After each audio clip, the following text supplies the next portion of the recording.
जय हिंद दोस्तों। आज हम क्लास 10th का राजनीतिक शास्त्र का ऑब्जेक्टिव लेके आए हैं और इसका पार्ट 2 भी हम बनाएंगे। यह पार्ट 1 है, पार्ट 2 में हम ख़त्म कर देंगे इसको। और आप सब हमसे जुड़िए क्योंकि हम क्लास 10th का सारा इम्पोर्टेंट क्वेश्चन अब लगातार लाएंगे और आप सब इसको अच्छा से देख के वह आंसर कीजिएगा। सब क्वेश्चन यहीं से आएगा। चालू करते हैं। पहला है लोकतांत्रिक राजनीति में पहला चैप्टर है लोकतंत्र में सत्ता की साझेदारी। पहला नंबर क्वेश्चन है कि इनमें कौन कौन सा तत्व लोकतंत्र में विरोधाभास या द्वंद्व का आधार है। पहला है रंग भेद, दूसरा है भाषा का भेद, तीसरा है क्षेत्रीयता, चौथा इनमें सभी। इसका आंसर हो जाएगा ऑप्शन नंबर घो। चलते आगे। कह रहा है और आप सब मेरे टेलीग्राम पर जुड़े। टेलीग्राम पर हम सब यहाँ लिंक ये सब भेज देंगे, आप सब देख सकते हैं वहाँ भी। अगला देखिए कारण नंबर दूसरा, सामाजिक विभेद का मूल कारण क्या है। पहला है जन्म, दूसरा है गरीबी, तीसरा है बेरोजगारी, चौथा है अशिक्षा। इसका आंसर हो जाएगा जन्म। आगे चलते हैं। आगे कह रहा है कौन सा व्यक्तिगत विभेद सामाजिक विभेद को उत्पन्न करने में सहायक होता है। पहला है लिंग, दूसरा है रंग, तीसरा है धन, चौथा इनमें सभी। क्या हो जाएगा इसका आंसर ऑप्शन नंबर डी। आगे देखिए कह रहा है श्वेत और अश्वेत के झगड़ों का सबसे अच्छा उदाहरण कौन होता है। पहला है ब्रिटेन, दूसरा है भारत, तीसरा है अमेरिका, चौथा है चीन। इसका आंसर क्या हो जाएगा ऑप्शन नंबर गो अर्थात अमेरिका। अगला नंबर है प्रोटेस्टेंट और कैथोलिक के संघर्ष के लिए किस देश को जाना जाता है। पहला उत्तरी आयरलैंड, दूसरा है जापान, तीसरा है रूस, चौथा है ऑस्ट्रेलिया। आंसर क्या हो जाएगा ऑप्शन नंबर को। आगे चलते हैं। अगला देखिए क्वेश्चन कह रहा है प्रोटेस्टेंट और कैथोलिक है ना समूहों में आपसी सौंदर्य माने सौहार्द का सबसे अच्छा उदाहरण कौन सा देश है। अगला ऑस्ट्रेलिया माना आयरलैंड, दूसरा है नीदरलैंड, चौथा तीसरा है बेल्जियम, चौथा है स्कॉटलैंड। इसका आंसर हो जाएगा खो नीदरलैंड। आगे चल रहे कह रहा है सामाजिक विभेद के राजनीतिक विभेद में परिवर्तन ने किस देश को खरबूजे की तरह कई टुकड़ों में बांट कर रख दिया। पहला आयरलैंड, नीदरलैंड, यूगोस्लोवाकिया या इंडोनेशिया। आप सबको पता होगा कि स्लोवाकिया अभी जो है कई टुकड़ों में ये टूट के बना हुआ है। ठीक है, तो आपको पता होना चाहिए लगभग 12 से ज़्यादा, ठीक है, लगभग 13 खंडों में ये बट चुका है। चलिए आगे चलते हैं। कह रहा है निम्नांकित में कौन सा कथन सत्य है। पहला है लोकतंत्र में सामाजिक विभेद राजनीति को प्रभावित करता है। दूसरा है सामाजिक विभेद की राजनीति का हावी होना राजनीतिक व्यवस्था के लिए खतरनाक है। अगला है धर्म, जाति और भाषा आधारित विभेदों की राजनीति देश को विभाजित कर देते हैं। अगला है इनमें सभी। तो इसका आंसर हो जाएगा ऑप्शन नंबर घो। आगे चलते हैं। अगला कह रहा है सामाजिक विभेद की राजनीति के बीच सामंजस्य और उसके परिणाम है ना आगे माने कि आगे के परिणाम के लिए क्या आवश्यक है। तो पहला है अपनी पहचान के प्रति आग्रह। ठीक है, अगला है दूसरे की पहचान के प्रति दुराग्रह। अगला है अपनी पहचान के साथ साथ दूसरे की पहचान के प्रति आदर का भाव। अगला है इनमें सभी। आंसर क्या हो जाएगा ऑप्शन नंबर सी। अपनी पहचान के साथ साथ दूसरे की पहचान के प्रति आदर का भाव, यही सामाजिक विभेद राजनीति के बीच सामंजस्य माने कि जो टुकड़ा में जो लोग बढ़ जाता है उसके बीच में संबंध बनाया जा सकता है। अगला देखिए कह रहा है इनमें कौन लोकतंत्र को मजबूती प्रदान नहीं करता है। पहला है विविधता में एकता, दूसरा है सर्वधर्म समभाव, अगला है विविधताओं में सामंजस्य का अभाव और संघर्ष, अगला है विविधताओं का राजनीति पर प्रभाव। तो 11 का आंसर हो जाएगा गो। क्या हो जाएगा? विविधताओं में सामंजस्य का अभाव और संघर्ष जो है लोकतंत्र को कभी मजबूत नहीं कर सकता है। याद रखिएगा आप सबको हम बोलना चाहते हैं कि जब आप परीक्षा में दे रहे होंगे सवाल का जवाब, तो आप नहीं का अच्छा से देखिएगा, नहीं लिखा है कि की, जैसे यहाँ लिखा हुआ है। ठीक है, आगे देखिए कह रहा है लोकतंत्र के संबंध में क्या सत्य नहीं है। पहला है लोकतंत्र में विविधता स्वाभाविक है। अगला है विविधता लोकतंत्र को शक्ति देते हैं। अगला है विविधता लोकतंत्र को कमज़ोर करती है। अगला है सामाजिक विभेद ही सामाजिक विभाजन का कारण होता है। तो इसका आंसर हो जाएगा ऑप्शन नंबर गो। आगे चलते हैं, लोकतंत्र के बोल रहा है संबंध में क्या सत्य नहीं है, तो यही सत्य नहीं है, विविधता लोकतंत्र को कमज़ोर करती है, ये गलत है। आगे चलते हैं, अगला कह रहा है कि राजनीतिक व्यवस्था में वो स्थिरता, संघर्ष और अशांति के लिए विभेद कब उत्तरदायी होता है। पहला है जब सामाजिक विभेदों के प्रति राजनीतिक व्यवस्था का दृष्टिकोण भेदभाव पूर्वक हो। मैंने राजनीतिक व्यवस्था क्या करे, हम हिंदू राष्ट्र बनाएंगे, हम मुस्लिम राष्ट्र बनाएंगे, ऐसा जब बात करेगा तो उसमें क्या विभेद नहीं होगा। पहला हो गया। और देखिए दूसरा क्या कह रहा है ऑप्शन, जब सामाजिक विभेदों की राजनीति हावी हो। हाँ, हम बड़े हैं, हम अति है, दोसर जात हैं, ई हैं, ऊ हैं, ऐसे हैं, वैसे हैं, ये सब जब बोलेंगे तो क्या होगा, इससे भी टकराव उत्पन्न होगा। अगला जब सामाजिक विभेद राजनीतिक विभेद में परिवर्तन हो। जब जैसे पाकिस्तान कैसे बन गया टूट के, वो ये सब क्या कर रहा है, संघर्षण हो रहा है, इस सब उत्तरदायी हो जाएगा इनमें से सभी। आगे चल रहे इतने वही पहला चैप्टर में इंपॉर्टेंट था क्वेश्चन। अब हम दूसरा चैप्टर पे चल रहे हैं। उस चैप्टर का नाम है जातीय लैंगिक एवं सांप्रदायिक विभेद का लोकतांत्रिक राजनीति पर प्रभाव। पहला नंबर क्वेश्चन है भारतीय समाज किस विभेद से अधिक प्रभावित होता है। पहला है लिंग, दूसरा है धर्म, तीसरा है जाति, अगला है इनमें सभी। तो आंसर हो जाएगा इनमें सभी, क्योंकि आप जानते हैं भारत इतना सुंदर देश है कि यहाँ छोटे से क्षेत्र में हम सब कोई रहते हैं, लिंग में, धर्म में और जाति में भी लोग रहते हैं, लेकिन ये विभेद के अधिक प्रभावों में कारण आप सब समझ गए होंगे। आगे चलते कह रहा है भारत की प्रमुख सामाजिक समस्या क्या है। पहला है जातिवाद, भाषावाद, संप्रदायवाद, अगला है इनमें सभी। तो आप जान रहे हैं कि हम सब में ये सब चीज़ देखा जाता है, जातिवाद भी, भाषावाद भी और संप्रदायवाद भी। तो इसमें क्या हो जाएगा, सभी। आगे देखिए कह रहा है प्राचीन काल में जाति प्रथा का आधार क्या था। कर्म, धर्म, लिंग, रंग। तो मूल रूप से अगर आप पढ़े होंगे हिंदी का बुक पहला चैप्टर, तो आपको पता चला होगा कि प्राचीन काल में जाति प्रथा का आधार क्या था। तो आप सब आंसर इसका करके भेजिए, क्या होगा, कर्म। पता है ना, बताया गया था ऋग्वेद में कि कर्म के अनुसार कोई भी पंडित, कोई भी ब्राह्मण, कोई भी क्षत्रिय, कोई भी वैश्य, कोई भी शूद्र बन सकता है, और ये सही है। आगे चलते हैं, जाति प्रथा की कठोरता के कारण समाज में, चौथा नंबर क्वेश्चन है जाति प्रथा की कठोरता के कारण समाज में कौन सी कुरीतियाँ आई है।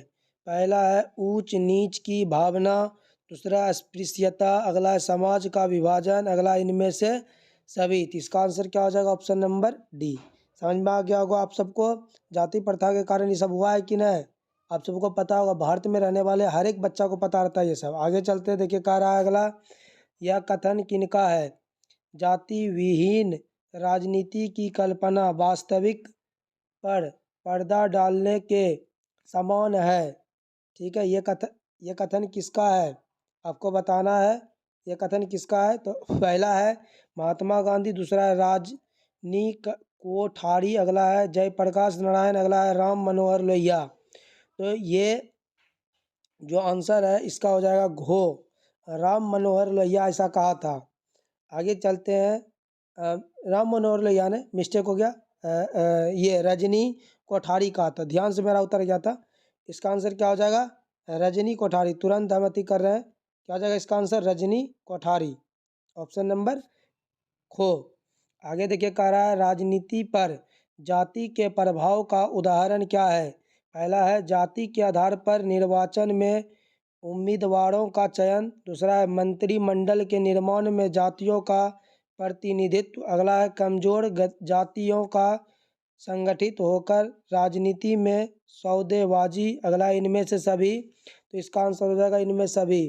जान रहे राजनीतिक जब जाति को जब प्रभावित करता है, जाति के प्रभाव का उदाहरण है, तो ये सब है तीनों। ठीक है, आगे चल रहा है। राष्ट्रीय महिला आयोग अधिनियम किस वर्ष बना। तो पहला है 1951, 1961, 1990, 1981। तो इसका आंसर क्या हो जाएगा 1990। आगे चलते कह रहा है, ये सब इंपॉर्टेंट क्वेश्चन है, आप सब अच्छा से याद कर लीजिएगा, देख लीजिएगा 3 बार 4 बार वीडियो जाने वक्त। लैंगिक विभेद का क्या अर्थ है। पहला है महिलाओं की पुरुषों से निम्न समझना। दूसरा है महिलाओं के समान अधिकार प्रदान नहीं करना। अगला है लिंग के आधार पर विभेद करना। अगला इनमें से सभी। आपको पता होगा लैंगिक विभेद क्या होता है, लिंग के आधार पर लिंग भेद किया जाता है लड़का लड़की के बीच। तो ये इनमें क्या हो जाएगा सभी, ऑप्शन नंबर वो। आगे चल रहे अगला कह रहा है वर्ष 2011 की जनगणना में 1000 पुरुषों पर महिलाओं की संख्या कितनी थी। पहला है 953, अगला है 943, अगला है 940, अगला है 1923। तो इसका आंसर आप सब जानते होंगे, महिलाओं की संख्या क्या हो चुकी है, बहुत ही कम हो चुकी है। तो इसका आंसर होना चाहिए 1953। आगे चलते हैं, यही होगी शायद, या आप एक बार देख भी लीजिएगा, लेकिन हमको यही अंदाजे कि यही होना चाहिए। ठीक है, क्योंकि मेरे दिमाग में यही चल रहा है। अगले देखिए कह रहा है महिलाओं के विकास के लिए केंद्रीय समाज कल्याण बोर्ड किस वर्ष गठित किया गया। पहला है 1953, अगला है 1963, अगला है 1973, अगला है 1983। इसका आंसर क्या हो जाएगा 1900, इसका हो जाएगा ऑप्शन नंबर को 1953। आगे चलते हैं, अगला कह रहा है ग्रामीण महिला और शिशु विकास योजना, जिसको कहते हैं डवाकड़ा, तो ये क्या किस वर्ष शुरू की गई। पहला 1962, 1972, 1982, 1992। तो इसका हो जाएगा 1982। ये सारा इंपॉर्टेंट है क्वेश्चन। अगला देखिए कह रहा है कि 1975 में भारत सरकार ने महिला सशक्तिकरण के लिए किस नीति की घोषणा की। पहला है राष्ट्रीय महिला सशक्तिकरण नीति। दूसरा है राष्ट्रीय महिला उत्थान नीति। अगला राष्ट्रीय महिला रोजगार नीति। इनमें से सभी। तो इसका आंसर क्या हो जाएगा राष्ट्रीय महिला उत्थान नीति, ऑप्शन नंबर बी। और आगे अब हम सब चलते हैं, अगला है क्या है मुस्लिम लिंग की स्थापना किस वर्ष की गई थी। आपको पता होगा, ये बहुत इंपॉर्टेंट है क्वेश्चन ये वाला। देखिए आपको पता होगा जहाँ तक कि मुस्लिम लिंग की स्थापना के बारे में जब हम पढ़ा रहे होंगे बंगाल, तो बताए होंगे बंगाल को विभाजन जब हो रहा था उसी समय हुआ था ना। यहाँ क्या हो जाएगा पहला 1905, दूसरा 1906, अगला 1907, अगला 1908। तो इसका आंसर हो जाएगा 1906। क्या हो जाएगा 1906, ऑप्शन नंबर बी। आगे चलिए कह रहा है धर्मनिरपेक्ष का क्या अर्थ है। पहला है राज्य का अपना धर्म नहीं होना। अगला है लोगों के धार्मिक मामलों में राज्य का तटस्थ होना। अगला है सभी धर्मों के प्रति सर्वधर्म समभाव का दृष्टिकोण रखना। अगला इनमें से सभी। तो इसका आंसर हो जाएगा ऑप्शन नंबर घो। आगे चलते हैं, अगला क्वेश्चन आपके पास कह रहा है सांप्रदायिकता किसे कहते हैं। पहला नंबर ऑप्शन है अपने धर्म में निष्ठा। दूसरा है अपने धर्म के अनुरूप व्यवस्था का अनुपालन। अगला है अपने धर्महीन हित के लिए राष्ट्र हित का बलिदान। इनमें से कोई नहीं। तो आपको पता होगा कि जब अपने धर्म को बड़ा और राष्ट्र माना कि देश को अपना पीछे रखेंगे तो वो देश बर्बाद हो जाता है। आज आप एग्जाम्पल में देख सकते हैं पाकिस्तान को भी। ठीक है, आगे चलते हैं हम सब, ऑप्शन नंबर क्या हो जाएगा वो। ये क्वेश्चन ज़्यादा इंपॉर्टेंट है क्योंकि अभी ये चर्चा में बना हुआ है आपके लिए भी। अगला देखिए कह रहा है 25 मार्च 1931 को कानपुर के सांप्रदायिक दंगों को शांत कराने के लिए के प्रयास में कौन शहीद हुए? लाला लाजपत राय। अगला है गणेश शंकर विद्यार्थी। अगला है चंद्रशेखर आजाद। अगला है अली इमाम। तो इसका आंसर क्या हो जाएगा? 15 का 16 नंबर ना है, हाँ 16 को हो जाएगा गणेश शंकर विद्यार्थी। देखिए गणेश शंकर विद्यार्थी के जो है आ रहा था स्कूल से, तो क्या हुआ कि वहाँ जो है गोली चल रही थी, माने कि संघर्ष चल रहा था, सांप्रदायिक दंगा। उसी में ये 10 साल या 12 साल का था शंकर, गणेश शंकर विद्यार्थी, उसी को गोली लग गया था और इसी की मृत्यु हुई थी। आगे चलते आप सबको समझ में आ रहा है कि नहीं बताइएगा। लाइक कीजिए, शेयर कीजिए, भी कमेंट भी कीजिए और लगातार हमसे जुड़े रहिए। ठीक है, अब डेली आएगा 10वां का वीडियो। आप सब देख चुके होंगे इंटर में जितना हम दिए थे सजेशन, उससे एक भी बाहर नहीं आया है, तो 10वां में भी बाहर नहीं आएगा। अगला चैप्टर है सत्ता में भागीदारी की कार्य प्रणाली। पहला नंबर क्वेश्चन है सत्ता में भागीदारी क्यों महत्वपूर्ण है? पहला नंबर क्वेश्चन है कि सरकार के निर्णय पर जनता की राय जानने के लिए। दूसरा है सरकार के कार्यों पर जनता की सहमति और समर्थन प्राप्त करने के लिए। अगला है सरकार को जनता के प्रति उत्तरदायी बनाने के लिए। अगला है इनमें से सभी। तो आपको पता होगा जब सत्ता में भागीदारी होगा, जैसे हम आपको बेल्जियम का बताए थे, तो बेल्जियम में क्या हुआ था, जर्मन और फ्रेंच भाषी के बीच में क्या हुआ था, द्वंद्व हो रहा था। जर्मन बोलते हैं, मिस्टेक हो गया, डच। जर्मन तो 1% है वहाँ। तो इसके बीच में जब अति हुआ समझौता, तो दोनों की सरकार बनी, दोनों की सीट हुई, दोनों एकदम केंद्र में बैठा, इसीलिए तीनों आंसर क्या है, सही है। आगे चलते हैं, सत्ता में भागीदारी का क्या अर्थ है? तो पहला नंबर ऑप्शन है सरकार के निर्णय में जनता की भागीदारी। दूसरा है निर्णय की प्रक्रिया को प्रभावित करना। तीसरा है सरकार के कामकाज में प्रत्यक्ष या अप्रत्यक्ष रूप से भाग लेना। अगला है इनमें सभी। तो आपको पता होना चाहिए कि इसका क्या हो जाएगा, ऑप्शन नंबर सी बी, मैंने डी, मैंने कि सत्ता में जब भी भागीदारी का अर्थ होता है सरकार में निर्णय लेगा जनता, निर्णय को प्रभावित कर सकती है जनता। अभी मान लेते हैं कि जैसे एमएसपी आया था, एमएसपी आपको पता होगा, एमएसपी में क्या हुआ, सरकार नीति बनाई लेकिन इस पे लोगों का अधिकार अति नहीं किया था, तो उसको प्रभावित कर दिया जनता, है कि नहीं? अब से समझ गए होंगे इसका उदाहरण लिए। तो आगे चल रहे हैं, ये इंपॉर्टेंट है, जिसको अभी हम हाल फिलहाल में जोड़ रहे हैं वो बहुत ज़्यादा इंपॉर्टेंट होता है। अगला देखिए कह रहा है कि शासन में जनता की भागीदारी का क्या लाभ है? अगला है राजनीति के कामकाज में जनता जनार्दन की रुचि बढ़ती है। अगला है राजनीति व्यवस्था को मजबूती माने दृढ़ता प्राप्त होती है। अगला है राजनीतिक व्यवस्था को जन समर्थन और स्थायित्व मिलता है। इनमें सभी आपको पता होगा। अभी जो हम बेल्जियम वाला एग्जांपल लिए थे, ठीक उसी को याद कीजिए, आंसर हो जाएगा इसका घो। आगे चल रहे हैं, बोला विविधताओं पर आधारित समूहों को राष्ट्र के विकास की मुख्य धारा में लाकर राष्ट्र की एकता और अखंडता की रक्षा का सबसे सरल साधन क्या है?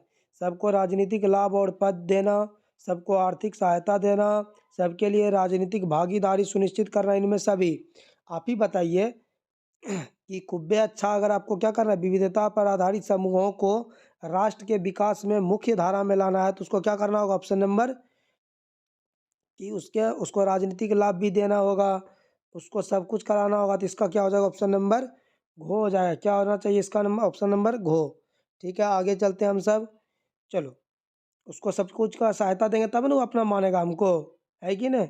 जैसे हिंदू मुस्लिम सिख ईसाई आपस में है भाई भाई, सभ्य को लाभ मिलेगा सरकार की तरफ से, तब सभ्य एक रंग के हो जाएगा। आगे चलते हैं, कह रहा है अगला, श्रीलंका की शासन व्यवस्था में हर स्तर पर किस समुदाय को अधिक भागीदारी प्राप्त है? पहला है सीली तमिल, अगला है तमिल, अगला है मुसलमान। तो आपको पता होगा श्रीलंका का मामला, तो उसमें सीली था, आंसर क्या हो जाएगा, ऑप्शन नंबर को सीली। अगला है बेल्जियम की केंद्रीय सरकार में किन किन मंत्रियों की संख्या बराबर करने का प्रावधान है? आपको अभी तुरंत बताया बेल्जियम में कि डच और फ्रेंच के बीच हुआ था झगड़ा, और दोनों को सहमति लाने के लिए एक बेंच पे लाया गया। केंद्र में, राज्य में, दोनों में इसकी भागीदारी की गई थी। आगे चलते हैं हम सब। अगला देखिए कह रहा है कि 7वां नंबर में कह रहा है कि बेल्जियम की बोला है कि विधायिका में कानून बनाने की क्या शर्त है? तो आपको भी हम तुरंत बताए ना बेल्जियम वाला। देखिए हम एक पन्ना क्रिएट करते, देखिए ये है आपका बेल्जियम। आप ध्यान से देखिएगा, समझा रहे हैं आपको, और हम पहले भी इसके बारे में बता रखे हैं इसे। जैसे देखिए, ये है आपका बेल्जियम, हम ले लिए वो एग्जाम्पल में, छोटा कर लेते हैं इसको, ये हो गया आपका बेल्जियम। अब आप जानते होंगे, अगर आप जानते हैं तो देखिए इसमें होता क्या है कि जब यहाँ छोटा छोटा सा क्षेत्र में वो था कौन सी, जर्मन, यह है जर्मन, और ये जो भाग है, ये और ये डच है और ये फ्रेंच है, ठीक है। यहाँ डच को डी कर देते हैं। इन सबों के बीच में सहमति बनाने के लिए, इन सबों के बीच में क्या करने के लिए, सहमति बनाने के लिए सरकार ने क्या किया, देखिए ये 1% है, ये 1% है, अरे ये दोनों डच और फ्रेंच, डच और फ्रेंच जो है कितना परसेंट है, 99%। इसके दोनों को सहमति के लिए इन दोनों को यहाँ केंद्र मान लेते हैं, ये बीच वाला जो है केंद्र है जिसको हम अभी घेर रहे हैं, इसको यहाँ देखिए, इसको जो घेर है ये समझ लीजिए केंद्र है। इसमें क्या कर दिया, हम दूसरे पेन से आपको दिखा देते हैं, इसमें क्या कर दिया कि सबको भागीदारी दिया, और इसको क्या कर दिया, 20 से बांट दिया, कहा इधर रहेगा डच और इधर रहेगा फ्रेंच, दोनों में बांट दिया, बंटवारा कर दिया। ठीक है, आप सबको समझ में आया कि नहीं ये बताइए। अब हम अपने फिर से पन्ने पे, उसी पन्ने पे आते हैं और आगे बढ़ते हैं। ठीक है, आपको समझ में आ गया होगा। देखिए क्या कह रहा है, तो बेल्जियम की बोला है कि विधायिका में कानून बनाने की क्या शर्तें हैं। तो पहला है आपका, तो पहला नंबर ऑप्शन इसमें है, कह रहा है जब फ्रेंच भाषी सदस्य सदन में कानून के पक्ष में मतदान करे। दूसरा, जब डच भाषी सदस्य सदन में कानून के पक्ष में मतदान करे। अगला, जब फ्रेंच और डच दोनों भाषाई सदस्य कानून के पक्ष में मतदान करे। अगला, जब जर्मन भाषा सदस्य सदन में कानून के पक्ष में मतदान करे। तो आपको पता है कि इसमें जो अभी हम आपको समझाए, इसका आंसर क्या हो जाएगा, ऑप्शन नंबर फ्रेंच और डच दोनों के क्या होना चाहिए, मतदान। आगे चलता अगला बोल रहा है कि श्रीलंका में तमिल भाषाओं के असंतोष का क्या कारण है। तो आपको हम श्रीलंका का भी थोड़ा सा मैप खींच के बता देते हैं। तो क्या होता है श्रीलंका में, देखिए अगर आप श्रीलंका के बारे में जानना चाहते हैं, जैसे ये है श्रीलंका, थोड़ा हमारा मैपिंग जो है थोड़ा ख़राब है श्रीलंका, और ये जो है थोड़ा सा बिंदा बिंदा बिंदा बिंदा जो है, ये सब जो है कह सकते हैं मुसलमान है, इसके बीच में क्या है, मुस्लिम। ये जो बिंदा वाला जो ये क्या है, मुस्लिम भैया है मेरा। और यहाँ जो है और भी अगर हम आपको दिखाएं, इसमें आप सब देखिए, ये जो बड़ा सा भाग है, ये जो हम घेर रहे हैं इस तरह से, ये इसके बीच में है थोड़ा थोड़ा इस तरह से। ये जो है उल्टा हम थोड़ा सा बना दिए, इसको हम थोड़ा अच्छा से कर देते, रुक जाइए आप सब। ये ऊपर वाला भाग में क्या है, थोड़ा थोड़ा तमिल है, थोड़ा सा इधर भी हल्का सा तमिल है, ये सब है तमिल, टी लिख देते हैं। और इसके बाद ये जो भाग जो बचा है, ये हम बुलूस कर रहे हैं, ये जो भाग बचा, ये पूरे में और कहीं कहीं कोनार में भी हल्का हल्का, ये सब में ये किसका है, ये है उसका सीली का, किसका है, सीली का। तो इन दोनों के बीच जो है झगड़ा चालू हो गया। ये कह रहा था कि मेरा सरकार होगा, हम बनाएंगे, गृह युद्ध होने लगा। और गृह युद्ध हुआ तो गृह युद्ध में क्या होने लगा कि ये भी कह रहा था कि हमको भी नौकरी में मांग चाहिए, पैसा चाहिए, हमको भी सब कुछ चाहिए। इसको नहीं मिला, इसको बाहर कर दिया गया थी से।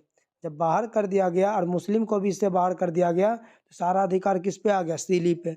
और सीली जाति वहाँ आगे बढ़ गया। तो आपको समझ में आ गया होगा। अब इसका आंसर आप सब कर सकते हैं। तो इसका आंसर क्या होगा बताइए, मतलब श्रीलंका में तमिल भाषाओं के असंतोष का क्या कारण है, अल्पसंख्यक तमिलों के हितों की अनदेखी। तो आप तो जानिए रहे, सही बात है, तमिलों को सत्ता में कम भागीदारी, आप भी जान रहे, अभी हम आपको समझाएं, भागीदारी देवे नहीं किया, तो ये भी सही है। आगे चलते हैं, अगला क्वेश्चन देख क्या रहा है। क्वेश्चन कर रहा है क्या इसमें कि सहेलियों को शासन के क्षेत्रों में अधिकार, अधिक भागीदारी, ये भी आपको अभी दिखाएं चित्र में। अगला क्या हो जाएगा, इनमें सभी। तो आंसर क्या हो जाएगा, ऑप्शन नंबर डी।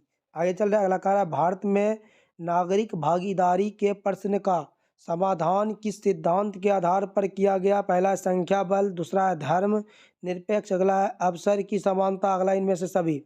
आपको पता होगा कि भारत में क्या है, ये आपका अपना भारत, हम थोड़ा सा बना के आपको दिखा देते हैं, थोड़ा थोड़ा हमको आता है बनाने के लिए अपना भारत का चित्र। तो ये हम थोड़ा रफली जो है हम चित्र यहाँ बना दिए हैं। ये है, आपको पता होगा कि हम यहाँ की कौन सी रहते हैं, हिंदू, है ना, हिंदू, मुस्लिम, सिख, ईसाई, है ना, हिंदू मुस्लिम सिख ईसाई आपस में भाई भाई, ये जब जो है यहाँ कर देते हैं अन्य, अन्य मना करने का मतलब सभी मिलकर रहते हैं। तो आप सबको पता होगा कि यहाँ क्या किए भारत सरकार ने, यहाँ क्या किया है, भारत सरकार यहाँ क्या किया, इन सबों को राजनीति में दे दिया है हक। अगला क्या क्या है, समानता ला दिया इसके बीच में। अगला क्या है, कई भाषा को राष्ट्र दर्जा दे दिया। अगला क्या क्या इसके बीच में समानता लाने के लिए कि इसमें जो है सबों को एक समान शिक्षा का अधिकार दिया है। अगला धर्मनिरपेक्ष के क्षेत्रों में सबों को एक समान माना है। तो आप सबको समझ में आ गया होगा। हम चलते हैं वहाँ, समझ में आया कि नहीं, कमेंट कीजिए अच्छा से। देखिए इसमें क्या होगा कि संख्या बल, अब संख्या भी हम सबका ज़्यादा, धर्मनिरपेक्ष भी है, अवसर की समानता भी। ऑप्शन नंबर क्या हो जाएगा, डी। आगे चल रहे हैं, देखिए भारत में नागरिक भागीदारी के प्रश्न का समाधान किस सिद्धांतों के आधार पर किया गया है। मूल रूप से क्या गया है, किसके आधार पर, रुकिए हम मिस्टेक कर दिया, समझाएं कुछ और अब बोले हम कुछ और, रुक जाइए थोड़ा सा। इसका आंसर क्या हो जाएगा, ऑप्शन नंबर सी। किसके आधार पर उन्होंने, समानता के आधार पर, सबको समान न माने हम सब, तो ऑप्शन नंबर सी हो जाएगा, अवसर की समानता। क्या हो जाएगा, अवसर की समानता। ई वाला करता तो वही श्रीलंका वाला हाल, ये धर्मनिरपेक्ष करता तो यूरोप वाला हाल। तो इसलिए ऐसा न करके भारत सरकार ने विशिष्ट रूप से अवसर की समानता का अधिकार दिया। अगला देखिए, कौन सा देश सत्ता में भागीदारी का श्रेष्ठतम प्रतिमान है। पहला भारत, बेल्जियम, श्रीलंका या बांग्लादेश। तो आपको पता होगा इसमें क्या हो जाएगा आंसर, बेल्जियम। बेल्जियम का कितना बढ़िया सिस्टम था। आगे देखिए कह रहा है अगला,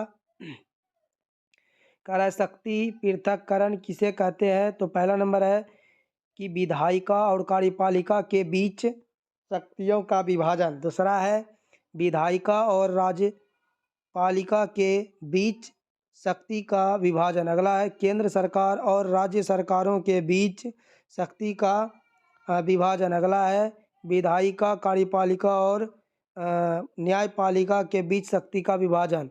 तो आप जानते हैं 11 का आंसर हो जाएगा, 11 का आंसर हो जाएगा घो। क्या हो जाएगा, घो। आगे चलते हैं, ये शक्ति पृथक्करण का सबसे मूल रूप है विधायिका, कार्यपालिका, न्यायपालिका का विभाजन होना चाहिए। अपने भारत में भी है, लेकिन अपने भारत में विधायिका और कार्यपालिका कुछ रूप में मिला हुआ है। अगला देखिए कह रहा है नियंत्रण एवं संतुलन से क्या अभिप्राय है। पहला है विधायिका और कार्यपालिका पर नियंत्रण। दूसरा है विधायिका का कार्यपालिका एवं न्यायपालिका पर नियंत्रण। अगला है तीनों अंगों का एक दूसरे पर नियंत्रण और संतुलन। अगला राष्ट्रपति द्वारा नियंत्रण। तो आपको पता होगा कि इसका आंसर क्या होना चाहिए, तीनों अंगों को एक दूसरे पर संतुलन बना के रखता है, इन्हें कि कोई किसी पर अति कर लेगा। तीनों में संतुलन। जैसे हम आपको एक एग्जांपल देके बताते हैं, मान लीजिए ये है आपका केंद्र, केंद्र क्या बनाया, विधायिका बनाया, बिल, ठीक है, कोई फॉर्म लाया, ये क्या है, विधायिका है। ये जो केंद्र में बैठा ये क्या होगा, विधायिका। अब इसको कार्य में इसका कौन लाएगा, तो ये हो जाएगा कार्यपालिका। कार्यपालिका इसको क्या करेगा, ये छोटा छोटा हम बना दिए, समझ लीजिए जनता। कार्यपालिका, कार्यपालिका इसको उठाएगा और यहाँ कि क्या कर देगा, लागू कर देगा। आगे क्या करेगा, अगर यहाँ किसी भी जनता को इसमें से, मान लेते हैं हम यहाँ थोड़ा सा कोर्ट बना लेते हैं, मान लेते हैं ये कोर्ट है, और यहाँ से किसी भी, मान लेते हैं अक्स आदमी है, उसको लग गया कि धक्का कि ये गलत है। अक्स आदमी याचिका दायर किया, और याचिका जब दायर किया तो पता चला कि ये बिल क्या है, दो तरह से हो सकता है कि ठीक है या ख़राब है। और ख़राब है ये डायरेक्ट कहाँ जाएगा, इसके पास, कहेगा इस बिल को समाप्त करो, कहेगा इस बिल को बंद करो। समझ में आ गया कि नहीं। अब आप देख रहे होंगे तीनों के बीच में क्या है, संतुलन है कि नहीं। भारत में मूल रूप से यही ये वाला है, ये वाला, इसलिए हम इसी सिस्टम को लेके समझाए। समझ में आ गया होगा आपको। देखिए आगे चलते हैं, संतुलन बना लिया है तो आगे हम सब चलते हैं। अगला क्वेश्चन देखिए क्या कह रहा है, कह रहा है कि भारत में सत्ता के वितरण के माना कि उद्देश्य से किन की सूचियाँ बनाई गई है। कितनी सूचियाँ बनाई गई, 1, 2, 3 या 4। देखिए आपको पहले पता होगा, जैसे हम थोड़ा और भी बता देते हैं। एक होता है संघ सूची, एक होता है राज्य सूची, एक होता है समवर्ती सूची, हाँ या नहीं। अब आपको पता होगा इसमें क्या होता है, सरकार, केंद्र सरकार नियंत्रण करता है, इसमें राज्य सरकार का नियंत्रण, इनमें दोनों का नियंत्रण होता है। माना 100 + रो मतलब संघ सरकार और राज्य सरकार दोनों को। तो आपको पता है कग होता है, मूल रूप से कग होता है 3 गो। इसका आंसर क्या हो जाएगा? आंसर ऑप्शन नंबर कितना हो जाएगा? जल्दी बताइए। तो सी।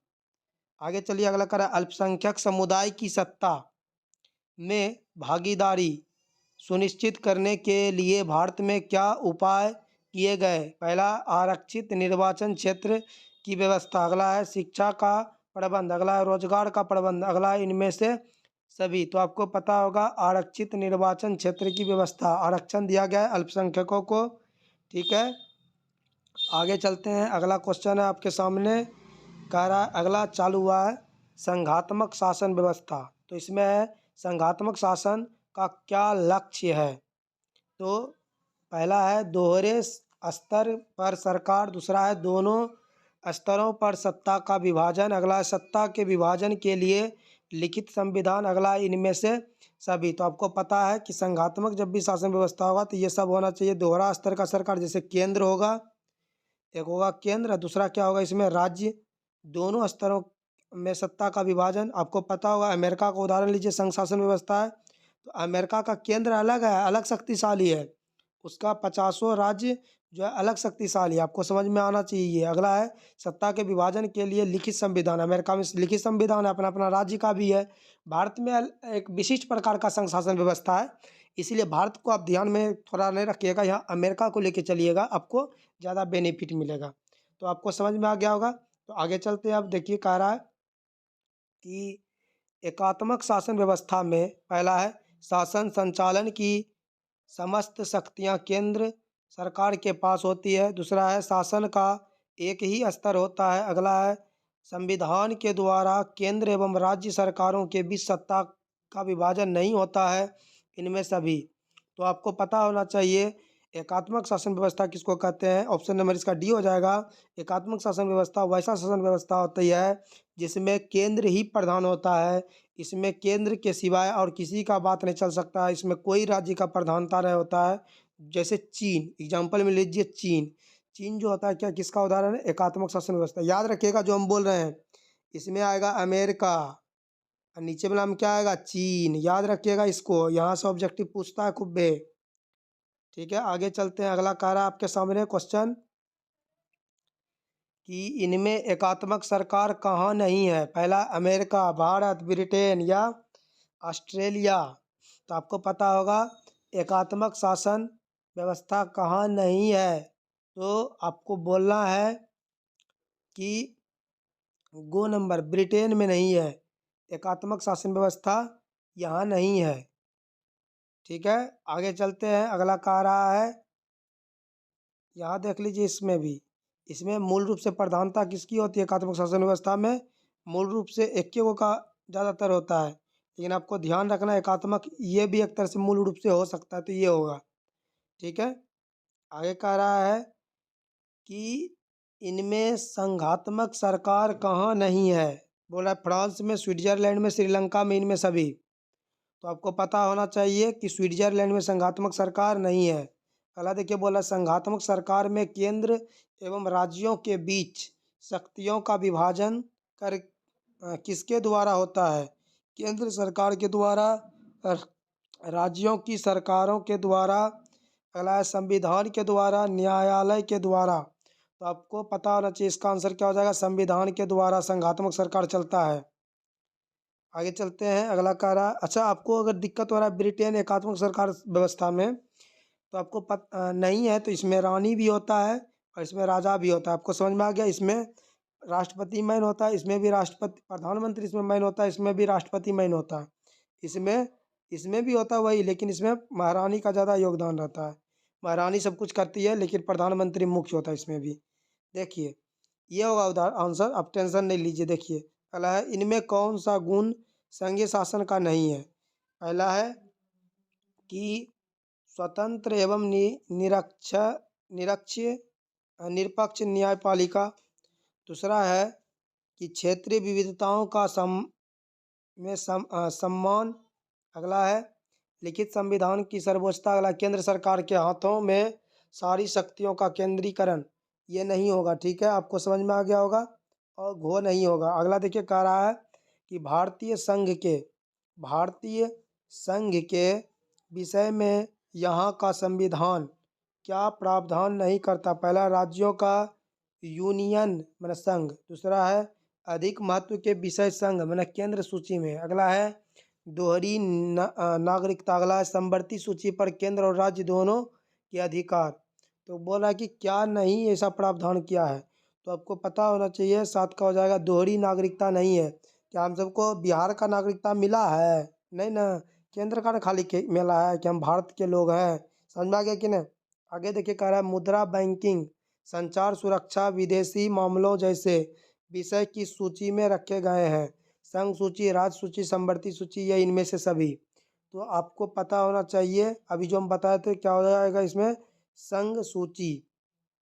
आगे चलते हैं। अगला देखिए कह रहा है कि अवशिष्ट माने कि अवशिष्ट विषय पर किस सरकार को बोला विविध निर्माण की शक्ति प्राप्त है। देखिए अब देखिए अवशिष्ट क्या होता है। अवशिष्ट विषय जैसे समवर्ती सूची, राज्य सूची और केंद्र माने अर्थात संघ सूची जो होता है, इससे बाहर होता है वो चीज़, तो उस पर कौन निर्णय लेके अपना डिसीजन लेके उसके अंदर ले सकता है? तो आपको पता होना चाहिए केंद्र सरकार करती है। तो ऑप्शन नंबर ए हो जाएगा, ठीक है। क्योंकि देखिए जैसे कंप्यूटर, परमाणु बम, ये सब किसके हाथ में आएगा? सारा आएगा केंद्र सरकार के हाथ में। आपको समझ में आ गया होगा। अगला देखिए बोला भारत में किस राज्य को अपना संविधान रखने का अधिकार दिया गया है? पहला पंजाब, जम्मू कश्मीर, हिमाचल प्रदेश या गोवा। तो आपको पुराना अति के हिसाब से किताब के अनुसार होना चाहिए जम्मू कश्मीर, पुराना के अनुसार, अब किसी को नहीं है। आगे चलते हैं। राज्य पुनर्गठन आयोग का आयोग का गठन किस वर्ष किया गया था? आपको पता होगा। पहला है 1947, अगला 1950, अगला है 1953, अगला है 1956। तो आपको पता है इसका हो जाएगा 1953। पहला राज्य आंध्र प्रदेश बना था राज्य भी ये पुनर्आयोग गठन के द्वारा। अगला देखिए 1970 में किस राज्य के हिस्से को अलग कर मेघालय राज्य का निर्माण किया गया? असम, गुजरात, आंध्र प्रदेश या हिमाचल प्रदेश। तो आपको पता होगा कि पहले तो असम इसके पास है, असम ही सबसे बड़ा था, तो असम से किया गया था। गुजरात तो कभी नहीं होगा, आंध्र प्रदेश भी नहीं होगा और हिमाचल प्रदेश भी नहीं होगा। तो ये तो नेपाल के नाम से अपने जानता था अलग से। आपको पता होगा कि मेघालय कहाँ है। हम एक चित्र में थोड़ा सा दिखा देते हैं। ये है अपना असम और ये है मेघालय। अब समझ में आ गया ना किससे टूट के बना है ये हो गया असम, ये हो गया मेघालय। समझ में आ गया। चलिए आगे चलते, तो इसका आंसर क्या हो जाएगा? असम। आगे देखिए कह रहा है अगला क्वेश्चन। अगला कह रहा है कि 1956 में भारत में कितने राज्य और कितने संघ क्षेत्र गठित किए गए? बोला 14 और 6। माना कि 14 संघ, 14 राज्य और संघ क्षेत्र कितना था गठित? 6। मैंने संघ क्षेत्र मैंने यूटी मैंने केंद्र शासित प्रदेश। अगला है 17 राज्य और 6 केंद्र शासित प्रदेश। अगला है 17 राज्य, 5 केंद्र शासित प्रदेश। अगला है 9 राज्य और 6 केंद्र शासित प्रदेश। आपको पता होना चाहिए कि इसका आंसर होगा ऑप्शन नंबर ए, 14 राज्य और 6 केंद्र शासित प्रदेश। आगे चल रहा है, कह रहा है कि संपूर्ण भारत में कितने राज्य और केंद्र शासित प्रदेश हैं अभी के अनुसार? देखिए यहाँ से अगर हम 28 28 28 28 28 28 दिल होना चाहिए था, 29 29 फिर 14 और 14 दे लिए हैं। तो आपको पता होना चाहिए यह पुराना डाटा है, तो आपको पता होना चाहिए ये नहीं होगा कितना हो जाएगा यहाँ 28, और ये भी क्या है गलत है। तो यहाँ ये गलत है। अब ये गलत हो गया, पहले की तुलना में ये ठीक था। अब यहाँ भी इसको ठीक कर देते हैं। देखिए पुराना जो किताब था उसके अनुसार तो यही ठीक था, ये ऑप्शन नंबर है। लेकिन अब क्या है, अब जो है कितना राज्य है? 28 राज्य है। 28 राज्य है और केंद्र शासित प्रदेश कितना है? 8। 8 केंद्र शासित प्रदेश है। हम नाम आपको गिना देते हैं, क्योंकि 8 गो के 9 को हम भी गिन लेंगे। तो पहला है लद्दाख, दूसरा है जम्मू कश्मीर, और तीसरा आपको देखना है तो पांडुचेरी, दिल्ली। अगला देख सकते हैं आप सब ये चंडीगढ़। अगला दादरा नागर हवेली। अगला है लक्षद्वीप। अगला है आपका अंडमान निकोबार। ठीक है, तो आप सब गिन लिए होंगे, 8 को हुआ होगा। हम तो गिने ना, खाली बोल दिए, आप सब गिन के सही कर लीजिएगा। चले इसको मिटाते आपको कोई दिक्कत नहीं होना चाहिए, इसीलिए हम बता दिए बोल के। राज्य तो आपको पता ही होगा कब है, तो उसका तो बोलना ज़रूरी ना है कि, है ना। चलिए आगे चलते हैं, इसमें क्या हो जाएगा, इसमें कोई आंसर नहीं, आपको जो नहीं का पता है वही डाटा याद रखिएगा। अगला देखिए बोल रहा है, यदि समवर्ती सूची के किसी विषय पर केंद्र के कानून और राज्य के कानून के विरोध हो जाते हैं तो किसे मान्य मिलती है। तो बोला केंद्र के कानून को, राज्य के कानून को, किसी के कानून को नहीं। अगला बोल रहा है को और खो दोनों, तो इसका आंसर हो जाएगा केंद्र के कानूनों को। किसको मिलेगा, केंद्र के कानूनों को। अगला देखिए बोला, लोकतांत्रिक विकेंद्रीकरण के उद्देश्य से भारतीय संविधान में कौन सा संशोधन किया गया। आपको पता होना चाहिए भारतीय संविधान में जो है विकेंद्रीकरण के लिए कौन सा किया गया है संविधान संशोधन। आपको पता है 73वां 74वां पंचायती राज्य और नगर पालिका के बारे में था वर्णन। अगला है 74वां, फिर 75वां। अगला दिया 75वां 76वां, इनमें से सभी। तो आपको पता होना चाहिए जो बोले ऑप्शन नंबर ए। तो आज यहीं तक रखेंगे। आप सबको समझ में आया कि नहीं बताइए। हम दूसरा पार्ट भी लेके आएंगे और उसमें पूरा कंप्लीट करेंगे। आप सब लाइक करें, शेयर करें, कमेंट करें। जय हिंद दोस्तों।